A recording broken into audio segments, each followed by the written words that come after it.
Substitution with trig functions, which of the below is a solution to integral sine to the fourth of, or sine of theta to the fourth plus cosine of theta to the third. Okay, so what we look for here is, it has to do with the exponents here.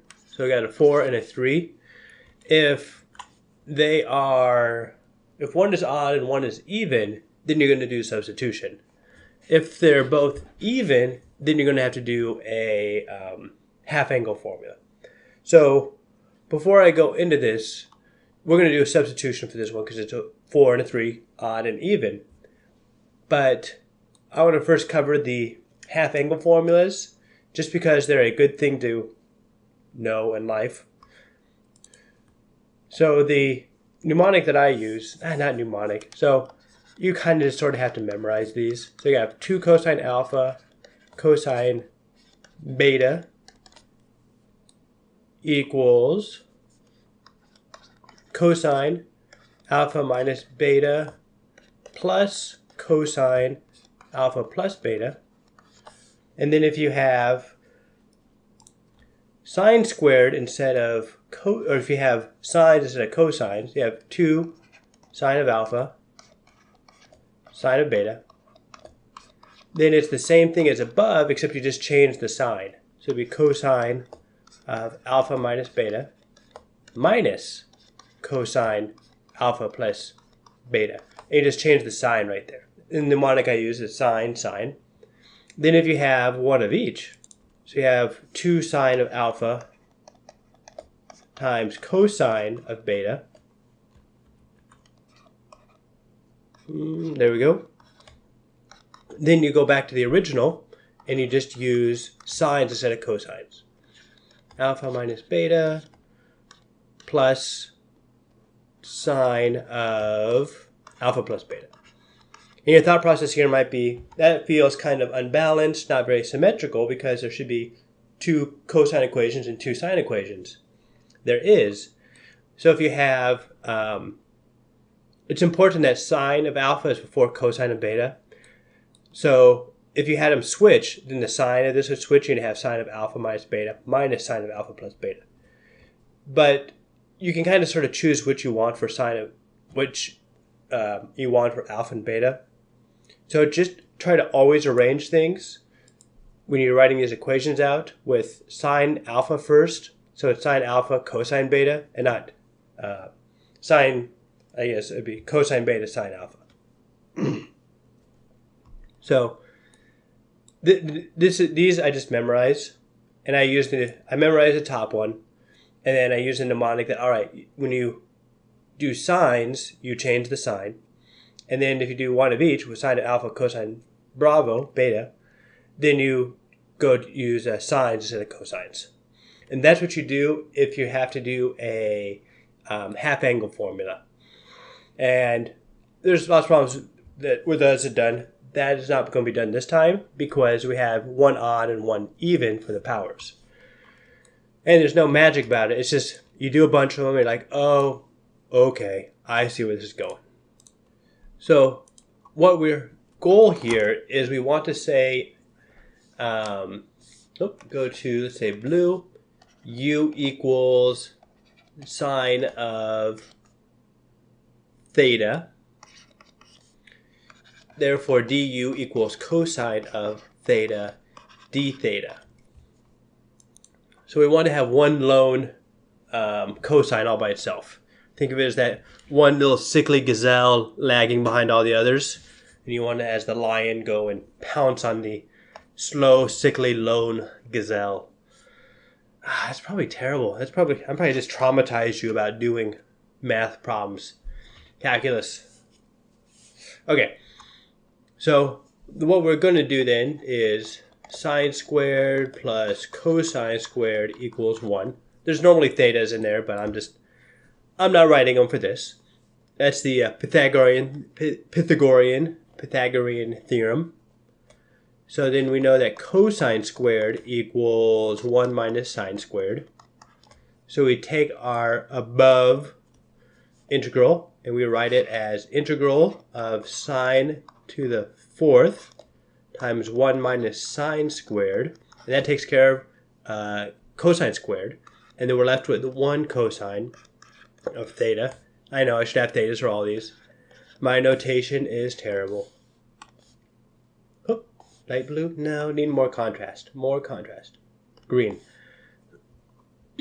Alright, so then we're going to distribute this. So we'll do the, not FOIL, but we'll distribute the sine to the fourth amongst those two. So we'll have sine to the fourth.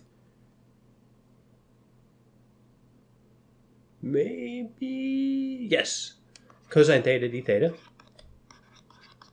Integral minus sine to the sixth cosine, and there's a theta. I'm terrible. Cosine theta d theta integral.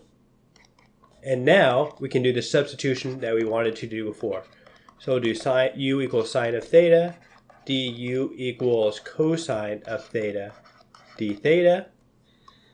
And this gives us hop, hop, hop, boom, boom, boom, u to the fourth du minus integral u to the sixth du equals u to the fifth over 5 minus u to the sixth over 6. Yep, which equals sine of to the fifth of theta over 5 plus, this should be 7. There we go, because you add 1 and then divide by it. Good catch, guys. I appreciate it. That's supposed to be a negative sign. Sine to the seventh of theta over 7. And that, plus c, will be our answer. Hop, hop. There we go. Do a little, move it over here. Compare and contrast. So it looks like it's going to be the top one right here. Whoop, right there. No. Maybe. I'm not sure. No, not that one. This one down here. So this right here, sine to the fifth over 5 minus sine to the seventh over 7. Yep. And that's going to be through, let's see, some of the others. Yep. So to backtrack on how we did this one, so we had, we saw that we had sines and cosines. We saw that their powers were different. One was odd, one was even. And when one is odd, one is even, you can reduce the odd one down to just a single lone sine and or cosine. Sine or cosine, not and.